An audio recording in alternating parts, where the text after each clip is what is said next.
सुंदर असा सजावट तुम्ही वाचन कोपऱ्याची या ठिकाणी केलेली आहे. वेगवेगळ्या प्रकारची पुस्तकं त्या ठिकाणी दिसते.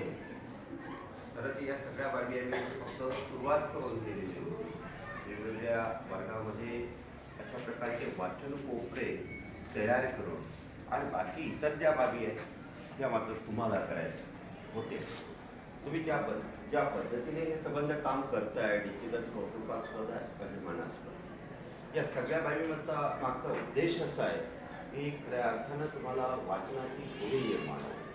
आज मोबाईलच्या दुनियेमध्ये राहत असताना आपण एक प्रकारे मोबाईलमध्ये गुंतून गेलेलो आहोत आणि त्यामुळं जे ज्ञान आपल्याला प्रॉपरली पाहिजे आहे ज्याच्यामध्ये खऱ्या अर्थानं आपल्या बौद्धिक ज्या सेल्स असतात, बुद्धिमत्तेच्या ज्या सेल्स असतात, ज्याची जी उकल होत असते वाचनानं, ती उकल होणं कमी